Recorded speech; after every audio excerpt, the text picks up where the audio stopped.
Hi, Chris McLoone here with Fire Apparatus and Emergency Equipment. Welcome to this episode of Moving Water. With me, as always, are Bill Adkins and Andy Soccodato. Today, we're, I guess, in a way, the way I presented it to them when I sent them the questions for today to think about. I was just looking to get maybe just a little bit back to basics. Just on a variety of fronts. It's going to be I think we did this the last time too, where we were just kind of, it was tied together, but kind of loosely, all these questions. We're going to be talking about water flow. We're going to be talking about LDH, booster backup. When should we use LDH? When shouldn't we? What's the best case setup for moving large volumes of water wherever you are? And we're going to talk a little bit about the expression that I often heard in any of my water supply classes that I took, maybe at pump operations school or anything that we've brought in house. It's always if you have the water. So we're going to talk a little bit about that. To get us started real quick, though, LDH. Some of us carry 4-inch, some of us carry 5-inch, some of us swear by one or the other. I don't know all the ins and outs of why one department does 4 and one department does 5, but 5-inch versus 4-inch, how much of a difference is there really in the flow? Bill, I'll start with you on that, and then Andy, I think you've got a whole host of stuff we're gonna kind of go through there. How much of a difference really is there in the flow? I mean, yeah, especially and we'll get to it in a minute. Especially in the days of booster backup. What are we? Are we using? Now I'm thinking of all kinds of other angles here. Are we using LDH, whether it's 4 or 5, for GPM, or are we using it for just the physical gallonage of the volume of water that we want, not necessarily maybe the flow that we're looking for at the top? But I guess really, the original question was, how much of a difference is there really? We use LDH at both places that I work, and it's mainly because of the volume of water you have, of the potential.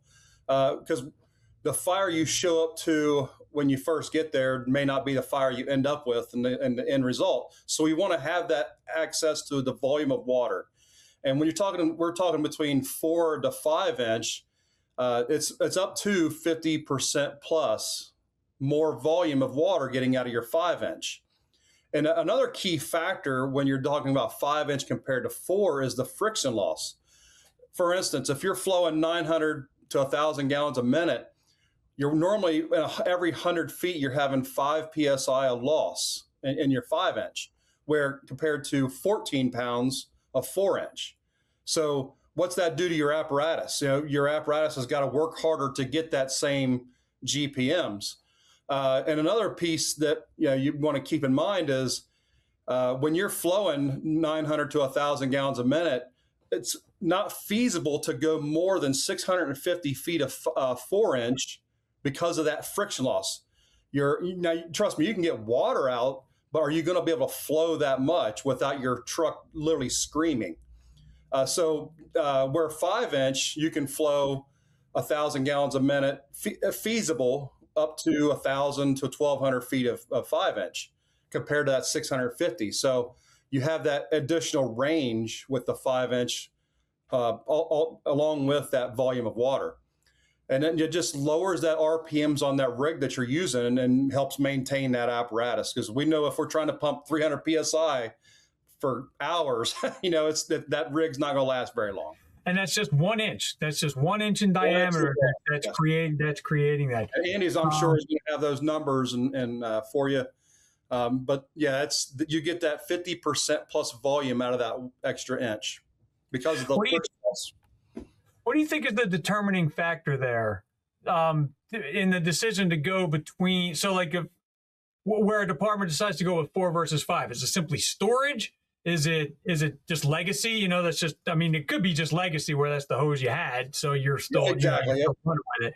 But is it storage then? Yeah, some of it could be storage, some of it could be what they already had, and then something I want you guys to all know that I'm not trying to get you to sell all your 4-inch to buy 5-inch, but what I would hope to gain out of this podcast here is when you go to update your hose, there will come a time when you need to update your hose.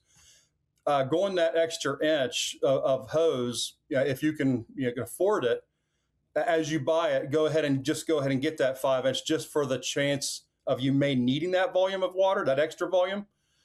Because loading 5 inch compared to 4 inch isn't much difference in physical labor either, So that's why I recommend going to 5 inch. But I don't want you to just go sell all your hose now and buy all 5 inch. That's not what we're trying to get at here. Yeah. So Andy, what I think you've got a few things going on here for us. Talk a little bit about that difference in flow. Well, so this is when you sent this out, I was really excited to have this discussion because it's a question that gets brought up a lot in the classes that I teach. People ask what my thoughts are. And to be quite honest, it's a loaded question. It really is, because it depends on so many different variables. It is not as simple as just saying, you know what, we're getting rid of our 4-inch and going to 5-inch. And I'll be honest, maybe by the end of today's discussion, you might say, maybe we don't need 5-inch. Maybe we need to lay dual 3-inch, right? Maybe that would be better for our area. There are pros and cons to all of it. Right. So to Bill's point, yes, the 5-inch is great. It'll give us more volumes of water with relatively less work when we are going further distances. But if you're in an area where, you have a lot of apparatus and they come very quickly and your distances between hydrants and fires is relatively short, you can get away with 4-inch and move in large volumes, right? The friction loss in your 4-inch at 1,000 gallons a minute is 20 pounds per 100 foot.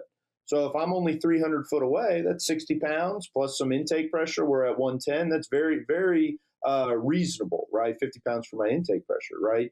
So that's a reasonable operation. But if I'm dealing with 1,000 plus feet separating me and I need to flow 1,000 plus gallons per minute, that 4-inch is going to cripple me like Bill was saying. So there's a lot that goes into it. It's not just as simple as saying, well, we have these adapters that'll be able to connect it to the truck, right? There's more to it than just saying we can just make the switch from 4 to 5. In rural areas, one of the things that people really need to pay attention to is how much water it takes to charge the line. Right, that is a big deal, because in 5-inch it takes 100 gallons per 100 foot just to charge the line. So if I lay 1,000 foot up a driveway and I have a 2,000 gallon tanker coming to charge that initial line that I just laid, I'm losing half of my water just to fill the supply line. With 4-inch, it is only 65 gallons per 100 foot. And with 3-inch, I got to double check, but it's between 35 and 37 gallons per 100 foot. So, that's one of the advantages of the medium diameter hose in the rural environment.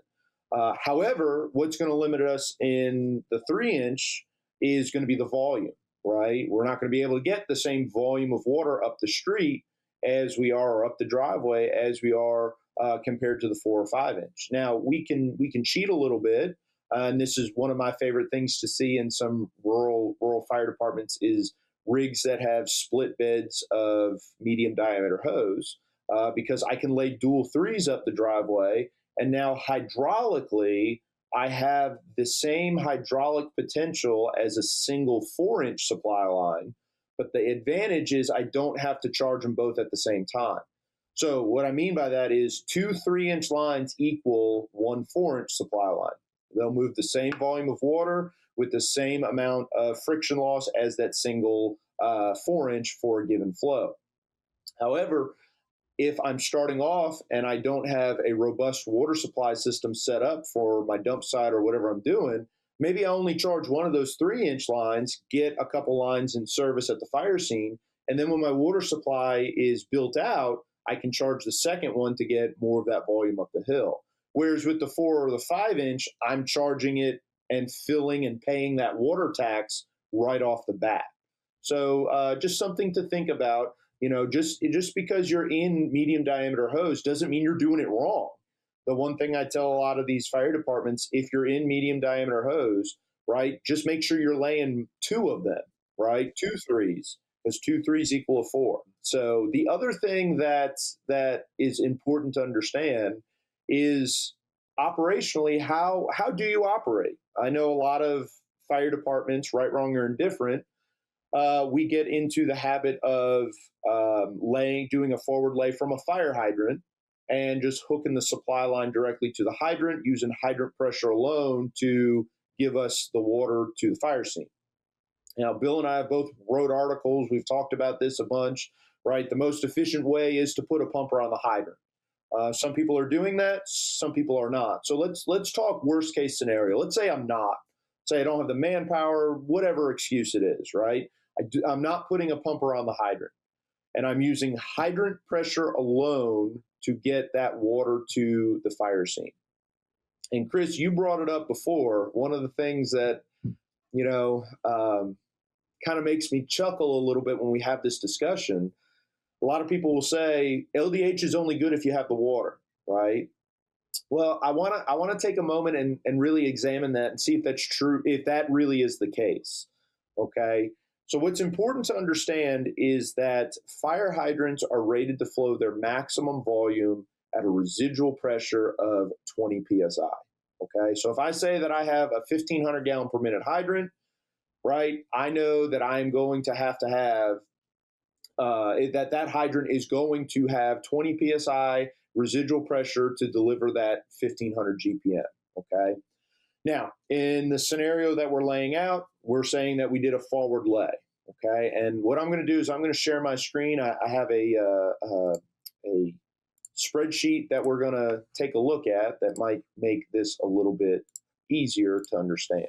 So over here, where you see static pressure, residual pressure, flow rate, and main capacity, okay, what I've done is there's a formula that you can perform. If you're interested in it, it's right down here in this bottom left hand portion, all right, that tells me how much water is flowing out of a hydrant if I know a couple things. If I know the static pressure, if I know the residual pressure, if I do a flow test, and it will tell me what I can expect the residual pressure to be at a residual pressure, or excuse me, the residual flow to be at a residual pressure of whatever I want it to be. The way I have this formula worked out is our main capacity rate, that 500 gallons a minute you see here, is the flow rate at a residual of 20 psi, okay? So for our scenario, let's say I have a static pressure off my hydrant of 100. My residual pressure, I said, is 20. Flow is 500. So everything in this spreadsheet is going to be based for a max flow of 500 gallons a minute. In this column right here, I have the pressure at the hydrant and the gallons per minute based on this formula that will be flowing when the pressures drop at the hydrant. So you see here at 100 pounds, it's going to be 0 because that's the static pressure. When the pressure drops to 95, we can expect about 112 gallons a minute and so on and so forth. What these columns over here represent is what the friction loss at that flow rate is going to be in the 5-inch, in 4-inch, and in 3-inch, and what the intake pressure is going to be at the pumper at the end of the line, okay?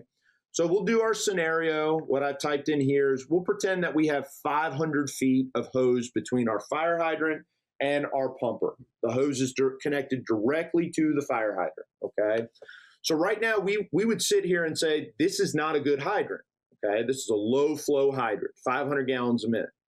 And I'll make the argument that large diameter hose isn't for scenarios where I have, very strong hydrant or, when I have the water. I'll make the argument that large diameter hose makes low flow operations more beneficial and more practical at the other end. And we'll see why here in a second. So my friction loss in my 5-inch hose, you see low flow hydrant, right? 112, 163, right? We're going up in flow. And you see the friction loss in that 500 foot of 5-inch isn't really all that much, with 4 pounds at 315, right? You see, we're not dealing with a lot of friction loss, and our intake pressures at the other side, right? We're 33 at 428 gallons a minute, right? You see that at 20 pounds, our hydrant can give us our 500 gallons a minute. We're looking at about 10 pounds of friction loss in the 5-inch, in 500 feet of 5-inch, and our intake pressure is going to be about 10 pounds. So what that 5-inch large diameter hose is able to do for us is it's allowing us, under hydrant pressure alone, to deliver that hydrant capacity of 500, which is not a great hydrant, but it's allowing us to get it at the other end with no other fire department intervention. Okay. If we go over here and we look at the 4-inch, okay, you'll notice that it's not quite as good. I'm just going to hide this so we can see a little bit better. All right. You can see that the friction loss creeps up a little bit faster, right? And you see that we can only get to about 483 gallons per minute before we have about 2 pounds on the intake gauge at the other end. So not terrible. We can still get there, right? Now, a lot of people have this attitude that, well, if I don't have big volume in the ground, there's no point in me having large diameter hose, right? I don't agree with that. If you don't have strong 1,500 or 2,000 gallon per minute hydrants, right, that doesn't mean that you're fine in 3-inch or even 2.5-inch hose. Because you see here, we got a low flow hydrant, right? 500 gallons a minute is all it's capable of giving. But when I look at the friction loss in this 3-inch, right, I can't even get 350 gallons or 366 gallons per minute before I'm at 1 pound, right? So you see, that doesn't really, I'm not getting the full capacity of the hydrant. I can only flow 366, all right? Now, let's make this even worse, okay? This is a scenario where, I'm giving you the benefit of the doubt. I'm giving you the benefit of the doubt that, you're dealing with a fire hydrant that has a static pressure of 100, right? So it has a little bit more motive, if you will, to help overcome this friction loss. Let's say this hydrant only has a static of 50, okay? And we know that at a residual of 20, it's going to give me my 500 gallons a minute. So the reason it says number question mark, right? Because we obviously don't have that up there. So at 50 PSI here, okay, in our 5-inch, we know that the friction loss is going to be 0. Flow is going to be 0 because that's static. Our intake pressure is going to be 50. All right, great. We start flowing water and we see same deal as before. 20 PSI at the hydrant is 500 gallons a minute, is 10 pounds of loss in my 500-foot lay, is 10 pounds of intake pressure on the pumper at the other end. Okay, great. So nothing has changed there, okay? Our 4-inch, 450, okay? That's all we're going to get right here. At 25 at the hydrant, that's going to be 453, 21 pounds of loss in the 4-inch. So we're going to have about 4 pounds of pressure on the intake side. When we go to the 3-inch, right, you can see, right, we're only going to be able to expect about 275 gallons a minute off this scenario, because if we try and flow any more, the friction loss is going to be higher and the supply line is going to collapse. So I can't get my 500 gallons a minute at 20 pounds in this scenario. Okay, very, very important to understand. So for low flow hydrants with low pressures, I will make the argument that large diameter hose is your best friend, because it's going to be able to move that low volume over that distance without any other intervention. The pumper with the 3-inch is going to require us in this example to absolutely put a pumper on the hydrant, even just to get 500 gallons a minute. Now, this obviously gets worse, right? Let's say I add more hose, right? 1,000 foot of hose, okay? I change everything to 1,000 foot, okay? You can see at 1,000 foot of hose, the 5-inch at 500 gallons a minute, you see that I'm just able to get that 1,000 gallons a minute. My intake pressure is probably going to be right on zero. Okay. The 4-inch, we're only going to be able to get 344. And with my 3-inch in this scenario, I'm looking at 190 gallons a minute at the end of 1,000 foot, right? With 16 pounds. So I'll be between 190 and 270 before we're collapsing lines right here. Okay. So obviously, if you're sitting here saying, like, we know the solutions to this are, hey, we can put relay pumpers in the middle, or we can put pumpers on the hydrant. And that's all fine and dandy. But a lot of the times, the people that tell me that, hey, we're in 3-inch hose because we don't have the water, the follow-up to that is our response model is we're typically doing a single forward lay, putting one supply line on the ground, hooking that one supply line to the hydrant, and that's what we do for water supply. And you can see the longer the length and the smaller the diameter of the hose, the lower the volume is going to be at the other end. Okay. So, that's pretty much it. I make the argument personally that with our with our lower flow hydrants, we are better off going ahead and using large diameter hose compared to the medium diameter hose. So talking about that, if you have the water, how do you ensure you've got the water? Is that at that point putting the truck on the hydrant, and then should you need a relay and a relay pumper in there somewhere? Is that how you ensure that you're going to get that water that you need? Yeah, actually, let's go back to what I just had, because I can demonstrate this pretty quickly with this. So let's increase our flow rate at the hydrant from 500 to 2,000. Okay, so 2,000 gallons a minute at 20 psi. That's our pressures, right? Great. Well, you can see that even with 5-inch hose at 20 psi, right? I'm not going to be able to get, right? I'm not going to be able to get the hydrant's capacity, okay, because of the length and because of the pressure, right? So if I have a hydrant that is capable of giving me large volumes like 2,000 GPM, okay, through 1,000 foot, I shorten this up to 500, right?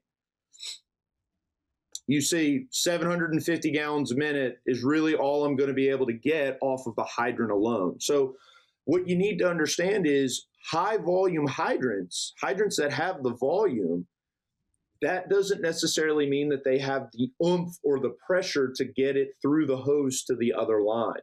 So Chris, to your point, the way we fix that is we put a pumper on the hydrant that can overcome all of this friction, right? So like you see, in 5-inch hose at 2,000 gallons a minute, in a 500 foot lay that I put in, there's 160 pounds of loss right there.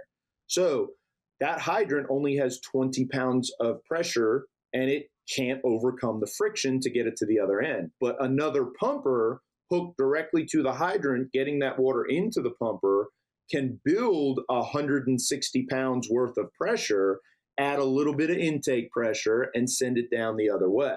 Okay. So that's the advantage here. Okay. That's how we take advantage of large volume hydrants. We put an engine on the hydrant, and then if we have a tremendous lay, then we put relay pumpers in the middle. But if I have a low flow hydrant and I need, and I'm limited on resources, and I'm just using hydrant pressure alone, large diameter hose is an advantage because I can have one engine layout hooked to that hydrant, use the hydrant pressure alone to flow that water through the supply line to the engine with minimal loss. So we just talked a lot about laying line and different diameters and all that. And we're probably thinking, the cause that we have to have that volume of water. But what about, these days, there is the concept of the booster backup. We were talking about this a little bit in the beginning. I think that, I think in many ways, many of us were already doing the booster backup. The only difference was we were still laying the line. So by that, I mean, I can think of a number of calls that I was on where I did lay a line, 400 or 500 feet of 5-inch to get to the scene, to the first arriving pumper. But then I would take that. I would always supply the first in pumper with my tank water first, so that it gave me a little bit of time to get everything hooked up, call down, get them to charge the line, etc. And then there were times, I didn't even have to have the pumping gear. I mean, that, our hydrant system's pretty good for that. So, I was really just a valve almost. Now I always like having a truck in between just in case, something goes wrong. But, already, I was doing the booster backup. But these days, when we're really talking about doing that, it's talking about, the IC deciding this is a two tank job. Have the second due come straight up, give me your tank water, and then maybe the third due engine would be sitting on the hydrant ready to go. But I just wanted to kind of get your opinions on the booster backup system. We just talked a lot about, all this, all that we need to know about the 5-inch, the 4-inch, the dual 3s. But, I guess, and this is going to be one of those, it depends kind of answers, because everybody's SOPs are different. I mean, there are some departments that will lay in, every time and don't mind picking it up and don't mind repacking it. There are other ones that would prefer not doing that, I think. But just Bill, your opinion, booster backup. Yeah, there's definitely a place for it in the rural setting. Where I'm from, we do that on every run because we're using tanker operations. We're using the booster tank on the first due engine and the tank of that first due tanker to supply. Keep in mind, when you're using your booster tank, you can most apparatus won't flow more than 750 gallons a minute. You can do some things to that apparatus when you're speccing it out to make that flow more than that, but the majority of those apparatus is only going to flow that amount. And where I work full time, Loveland Sims, our hydrants are every 300 feet, so we never use that booster backup. We'll start with that booster tank, but we're laying that line every time. But we have a neighboring department. Their policy is the first two apparatus goes in with their tank water, because most of our fires we can put out with 1,000 gallons, unless it's a large fire. And then that third apparatus will then bring the hydrant water up to the scene. So it just all depends, like you mentioned in your statement there, it all depends. And in the rural setting, we don't have hydrants close enough to even bring it in anytime. So we're always using that booster tanks first until we get a sustained water supply, usually by dump tanks or things like that. Yeah, I'm a huge advocate of the booster backup, mainly because, I'll be honest, I've been on a fire where I screwed it up and the booster backup would have saved my butt.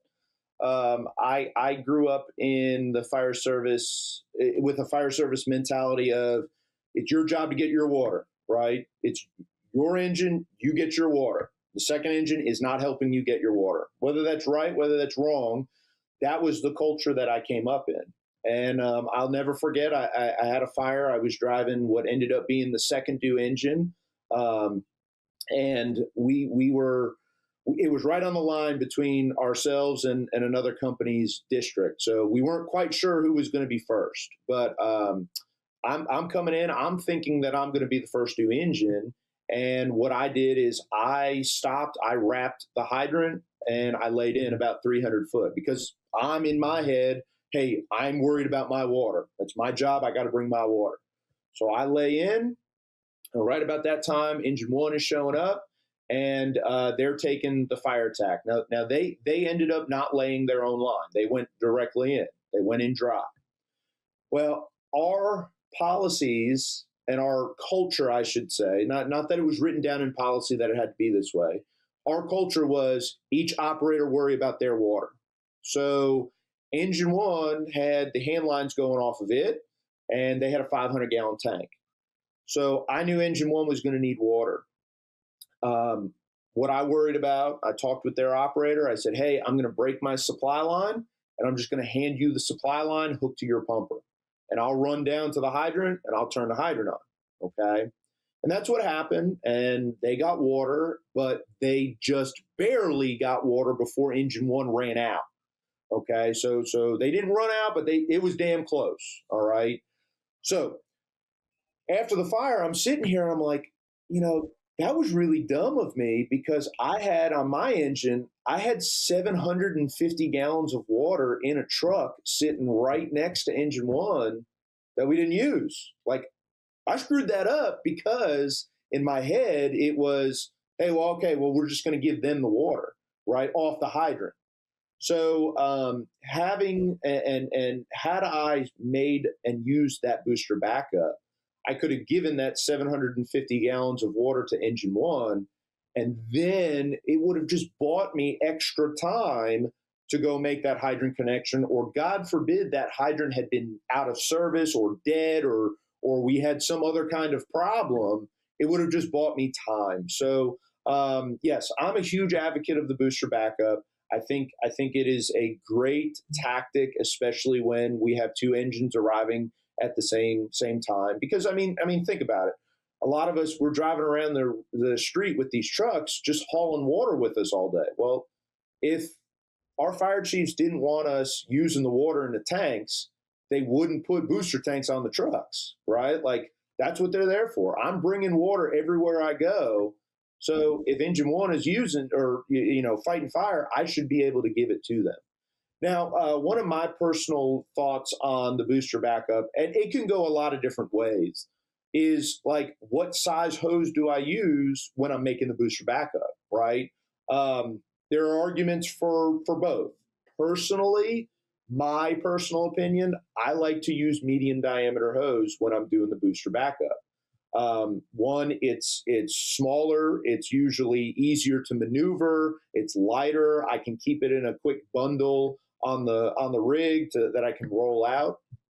And the big thing to understand is, like Bill already mentioned, there is a specific finite amount of water that I'm going to be able to flow out of the booster tank through the tank to pump line. The NFPA 1900 standard says the minimum has to be 500. Some of them may do more, but the minimum is 500. I know that 2.5 and or 3 inch is capable of flowing 500 gallons per minute through it in 100-foot length. And in 2.5, 100 foot of 2.5, it's only 50 pounds of friction loss at 500 gallons a minute. 3 inch, it's only 20 pounds of friction loss in that 100 foot. So it's more than capable of doing that. What I don't like to do is I don't like to waste my large diameter discharge on 5 inch to going to the intake of the rig that I'm feeding, if I can only give them 500 gallons a minute off my tank, right? That's a waste of a really good discharge that could be saved for something else. Okay, but that's just my opinion. The other question comes in, and Chris, I think you were talking about it with your example with your fire with that other operator, right? The question is, okay, after I do the booster backup and I take my line and go to the first due engine, right? Where does the supply line from the reliable source go? Does it go into engine 2 or does it go into engine 1? And both are right. You can do either one, but there are pros and cons to going to engine 2 versus engine 1. I personally prefer, after I do that booster backup, I prefer to go to the back of the rig of engine 2, pull the hose out of the bed, disconnect it, and then give it to engine 1, right? Because they're the ones that have attack lines off of them. They're the priority. I want all the water to go to the people that are inside right off the rip. So if I give them the supply line, they're good. Now, whether I run back and turn the hydrant on or engine 3 shows up and makes the connection and turns the hydrant on, that's fine. However that needs to happen, okay? I don't care if engine 2 runs out of water. It's okay for engine 2 to run out of water because it doesn't have human beings off of it, right? Typically, we're going to have those hand lines, those initial hand lines coming off engine 1. The priority is to make sure engine 1 is taken care of. The reason I don't like to go into engine 2 is because if once the hydrant's on and engine 2 is getting water coming into it, and then the water's going into engine 1, now I have essentially built a 2-stage pump when I might not necessarily need it. So, for example, let's say the incoming intake pressure from the hydrant's 70 pounds, right? Well, I know that engine 2 at idle is going to add at least 50 pounds to that. So now the intake pressure going into engine 1 is about 130, give or take. And if my hand line only needs 100 or 120 pounds, depending on the nozzle and the low pressure hose that I'm using, engine 1 just has too much intake pressure. They're getting blasted with intake pressure. Now, one thing we can do to fix that is engine 2 can just take their pump out of gear, put their vehicle transmission in neutral, and then that kills that 50 pounds. Or we can just go right into engine 1, and again, I get rid of that pressure right from the rip. If engine 2 needs a supply, what I like to do is just go intake to intake, and now I got a dual pump supply operation, and now both rigs can operate hand line. So there's a lot of ways to do it. The key here is, really the booster backup allows me to build time, and then whether you want to have that supply line go into engine 1 or engine 2, doesn't matter. That's kind of dealer's choice, right? There's pros and cons to both, but know those pros and cons. And it's knowing your system. It's knowing your hydrant system. It's knowing how much, pressure, what your intake pressures are going to be so that you're not blasting out. In fact, I remember the chief engineer came down. He asked me, he said, would you please put your truck in neutral? Yeah. Because, we just didn't need it. But I guess the other part of that is, based on what we were talking about before, if you're going to go straight to engine 1 and not go through engine 2, make sure that there's a truck down at the hydrant. And that it can, if needed, supply that line. Or to your point, like what you said before, let's say engine 1 dies, right? If you have engine 3 pumping the hydrant and engine 1 dies, well, engine 3 can still pump through engine 1 and support those lines, right? So yeah, there's a lot of intricacies, right? There's you can go a lot of different ways, and I think with this topic, guys will get into some really big arguments over this. I'm really curious to see what the feedback from this episode is going to be, because there's a million ways we can skin this cat, and that's true. But there's a lot of things that you have to take into consideration when you're making these decisions. Speaking of making decisions, when is, going back to LDH now, when is LDH not the best option for moving water? And we may have already touched on it in a couple of your other answers, but more specifically, when would you say that this we definitely is just simply the hydrant system can't support it, or is it resources? When is it not your best option for moving water? For me, it's as simple as, if it's a smaller fire, room and content fire, we, instead of pulling the LDH, we'll just strictly go to the medium diameter hose, a 3-inch or even a 2.5.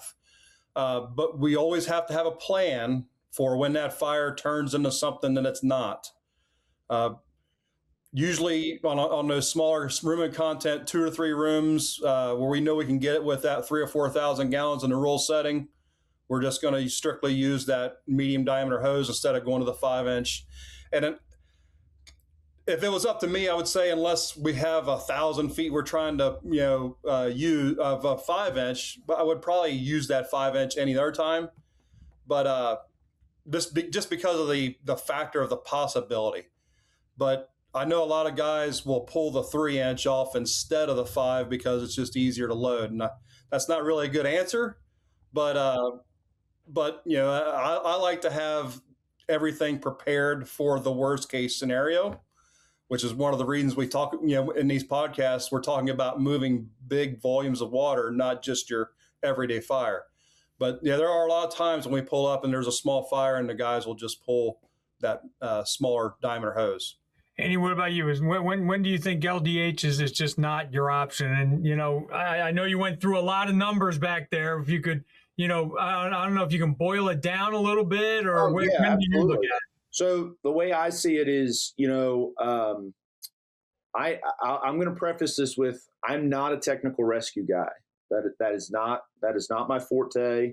I know enough to put a harness on and get in trouble, right? So with that, though, in the technical rescue field, we are very, very, very big about the R word, right? Redundancy. Very big on redundancy, right? We're dealing with, I say this all the time, we're dealing with 9,000-pound breaking strength rope, and we're never putting more than 600 pounds on it. Like, that's a ridiculous amount of redundancy. And we're okay with that, right? Never in the technical rescue field will we say, that's a little victim, so we can break out the rope that only needs to be able to handle 1,000 pounds, right? Like, we don't do that. It's always that 9,000-pound breaking strength rope, right? So my question is always, well, why are we doing that on the water supply side? Why aren't we being prepared to go to large volumes? Now, again, it does depend on a lot of different things, but if you know that your water system is rather robust, to me, in a hydranted area, there's really no excuse not to put the 5-inch or the 4-inch down, just for the sheer fact that it could transition to something else, right? It could. And you know what? We'll pick it up later. The only time personally where I am hesitant to put large diameter hose, 4 or 5-inch on the ground, is more in that rural setting. Not because I'm going to say, well, fires don't get as big there. No, there are plenty of rural fires that require thousands of GPM of fire flow.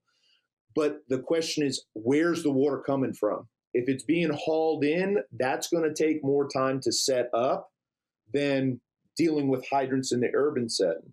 And I don't want to waste all of my water filling hose and not putting it on a fire, right? So in the rural environment, I am more apt to get into these dual 3-inch line scenarios or dual 3.5-inch lines, stuff like that, because simply from the standpoint of a dual 3-inch line scenario will give me the same volume as a single 4-inch.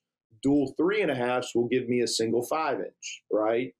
So by laying those dual lines, it gives me the ability to move the volume should I need it, but it also gives me the option to charge one at a time, get rocking and rolling, get set up, and then once the water is there at my scene to be able to get to the fire, get up to the fire scene, then I can charge a second one. I can pay that debt if I know I need to pay it. Whereas with the LDH, I always got to pay the debt, whether I'm flowing 150 gallons a minute or 1,000 gallons a minute at the fire scene, right? So that's just something to think about. What are some of the I hate to try to baseline it, but there are things that anytime I drive a pumper to any fire alarm, fire, working job, dumpster fire, any fire, there are always basics that I need to keep in mind as the pump operator for what I'm about to do.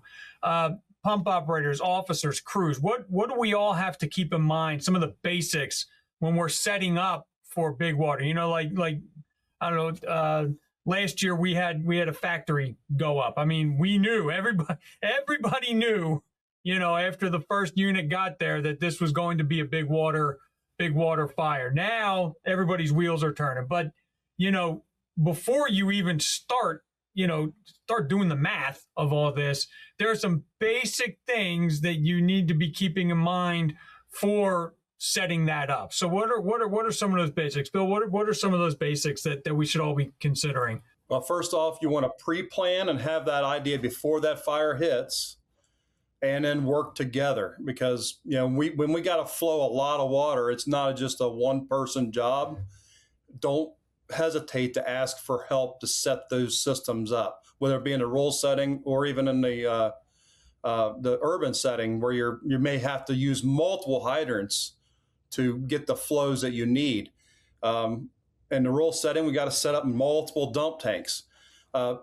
You and your mutual aid company should have plans before that fire happens in those high hazard areas. We all have them in our first due. You need to be aware of them and have the plan before that happens to where you know where you're going to get your water supply from and what it takes to put that fire out. Andy, how about you? What are some of the basics? As I'm chugging along there and I'm like, holy crap, we're about to go to work. This is about to be a big water fire. What do I need to be thinking about? Yeah, I'll keep it pretty brief. Number one, right? One of my favorite quotes with regards to pump operations and stuff comes from Nick Martin, and he says, "We operate pumpers, not pullers." Right. So if I know that I'm going to a big fire, right, one of the simple things is whether I'm a pump operator, incident commander, company officer, I need to be thinking, hey, I'm going to need apparatus on the plugs, pumpers at the hydrant to pump water to the fire scene, because that engine at the fire scene isn't going to be able to pull the water through the hose, right? So pumpers, not pullers. That's the first thing. And the second thing is, when you're setting up and doing these, large flow operations that require a lot of hose and stuff like that, be cognizant of other rigs that are coming to the game. Because if we're setting up for big water, more than likely we need these aerial apparatus to be able to get into the scene. So make sure you lay out and be thinking about, all right, well, how's that tower ladder going to want to get here? Do I want to come this way, or lay my hose out like this, or make sure I keep a lane open, or make sure I use and jump the curb, use the front intake and triple tap the hydrant, whatever I got to do, so I can leave room for that big heavy artillery to get to the fire scene where it's needed. It does us no good to have, big hydrant hookup or multiple twin tube draft if the heavy artillery can't put the water on the fire. All right. Well, I think we've given a lot of things for people to think about, and I am also interested, Andy, in seeing if we get a lot of feedback from this, a lot of contrary, or you're right on, or you guys are totally off kind of things. Whenever we get into water, whether it's the nozzles or the lines, there's always a lot to argue about. So my thanks to you both for joining me again to share some of that knowledge. If you want to comment on this, please send me an email, chris.mcloone@clarionevents.com. It's really kind of fun to then take those comments and address them in a future podcast. So don't be shy. Let us know if you think all three of us are off our rockers, or if you think we're straight on. Let us know. Talk about some of the challenges that you've come up with when you've been laying some of these lines in the street. Talk about some of the solutions you came up with, and then also talk about some of those lessons learned that's sometimes you can only make by messing something up. Just like Andy was talking about earlier with that booster backup. So let me know, chris.mcloone@clarionevents.com. If you have topics you would like us to tackle here, if you need us to get more granular into something, let us know again. We'd love to get into that with you. As always, as I always say, all of our podcasts are archived at fireapparatus.com/podcast. So you can see all of the previous Moving Water episodes, as well as the other episodes of other podcasts that we've done as well. So again, this has been Chris McLoone along with Andy Soccodato and Bill Adkins. Have a good one, everyone, and stay safe. Thanks again, guys. Thank you.